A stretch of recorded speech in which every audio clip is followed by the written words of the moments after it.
हडपसर विधानसभा मतदारसंघाचे विद्यमान आमदार सन्माननीय चेतनदादा तुपे पाटील यांना विनंती की आपण आपलं मनोगत व्यक्त करावं।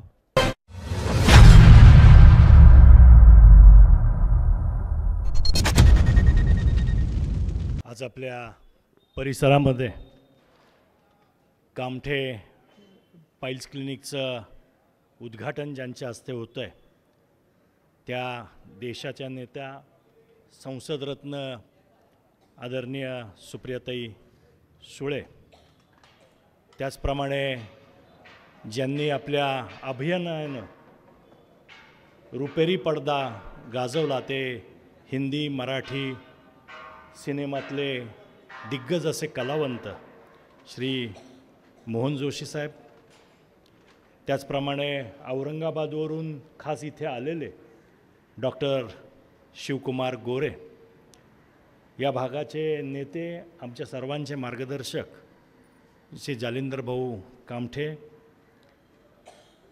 माझे मित्र आणि या भागात अतिशय चांगलं काम करणारे ॲडव्होकेट प्रतापजी परदेशी, या भागाच्या नगरसेविका वृषालीताई कामठे, डॉक्टर सेलचे राष्ट्रवादीचे अध्यक्ष डॉक्टर सुनीलजी जगताप, हडपसर विधानसभा मतदारसंघाचे अध्यक्ष डॉक्टर शंतनू जगदाळे, हवेलीचे राष्ट्रवादीचे अध्यक्ष भरतआबा झांबरे, राकेशजी कामठे, उदयसिंगजी मुळीक, डॉक्टर मिलिंद भोई, वसंतजी झांबरे, जयाताई बोरा, अस्मिता मुथा, स्मिताताई दातीर, भगवान शिंदे, शिरीष मोहिते, विजया राणे, रोहिणी क्षीरसागर, अरबाज सय्यद, मधुकरजी मरळ, कैलासजी कामठे, राजेशजी कवडे, श्यामजी मरळ, प्रमोदजी दरेकर, सर्व सन्मान्य व्यासपीठ, ज्यांनी आज आपल्याला निमंत्रित केलं ते डॉक्टर कुणाल कामठे आणि त्यांच्या सौभाग्यवती डॉक्टर शर्मिला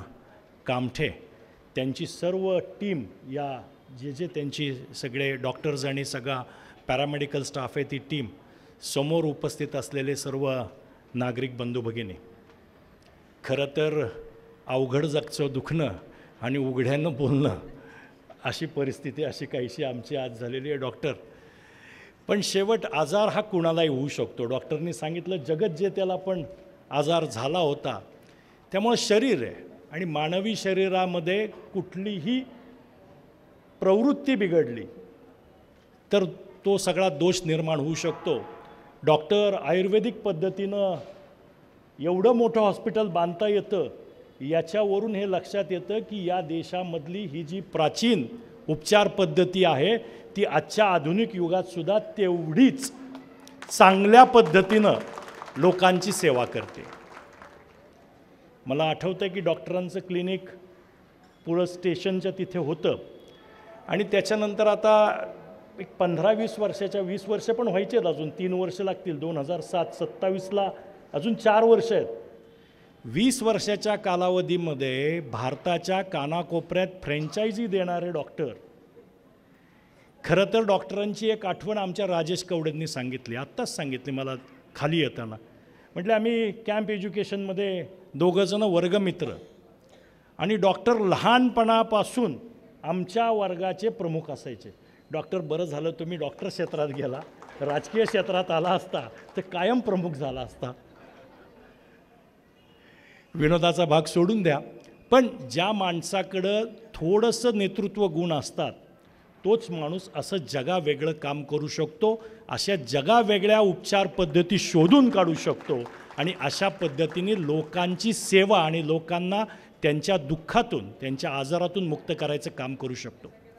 अतिशय सामान्य घरातून डॉक्टर पुढं आले, बहुजन समाजातील एक युवक, आणि याच्याबरोबर पत्नींची साथ लाभली आणि दोघांच्या जोडीने 5 त्यांनी क्लिनिक आता सुरू केलीत। उरळी कांचनलाही क्लिनिक आहे माझ्या अंदाजे, कोंढव्यात गावठाणात आहे, आता हे एक झालं आहे, स्टेशनला आहे, अजून एक आहे। आणि मधल्या काळामध्ये त्यांनी आयुर्वेदावरती एक सेमिनार घेतला होता आपल्या त्या ह्याच्या इथं सुश्रुत, तर त्यावेळी त्या ठिकाणी घेतला होता आणि त्यावेळी मी त्यांना पाहिलं की अनेक डॉक्टरांना एका मंचावर आणलं होतं आणि मला निमंत्रित केलं होतं आणि सुश्रुत संहितेचं त्यांनी त्या ठिकाणी सर्वांना सांगितलं। त्यावेळी सुश्रुत आणि चरक ह्या जो 2 संहिता आपल्याकडं प्राचीन आहेत, याच्यामध्ये एखाद्याचं पूर्वीच्या काळी एखाद्याने जर गुन्हा केला तर शिक्षेची पद्धत वेगळी होती. त्याचं नाक छाटलं जायचं. अगदी रामायणापासून आपल्याला शूर्पणखेचं नाक कापलं होतं आणि हे नाक कापलेलं कसं जोडायचं याचे शस्त्रक्रियेची म्हणजे शल्यचिकित्सेची सगळी वर्णनं आपल्याला सुश्रुत संहितेत आणि चरक संहितेमध्ये सापडतात. म्हणजे आयुर्वेद हे एक झाडपाला एवढं जे आपल्या डोक्यात बसवलं आहे असं नाही आहे, तर शल्यचिकित्सासुद्धा आयुर्वेदामध्ये होते. डोळ्यावर आलेला पडदा कसा काढायचा आणि त्याच्यासाठी कुठल्या पद्धतीची हत्यारं वापरायची हे सुद्धा आयुर्वेदिक संहितेमध्ये सांगितलेलं आहे. आणि नेमकं हे प्राचीन असं लुप्त झालेलं ज्ञान डॉक्टर दाम्पत्य पुन्हा एकदा आपल्यासमोर आणतायत. त्याच्यामुळं त्यांच्या या उपक्रमाला मी आपल्या सर्वांच्या वतीनं मनापासून शुभेच्छा देतो. आपण सगळे डॉक्टरांच्या बोलवण्यावर या ठिकाणी उपस्थित झालात त्याबद्दल मी आमदार या नात्यानं आपल्या सर्वांचं मनपूर्वक स्वागत करतो. पुन्हा एकदा डॉक्टरांच्या या उपक्रमाला मनापासून शुभेच्छा. धन्यवाद.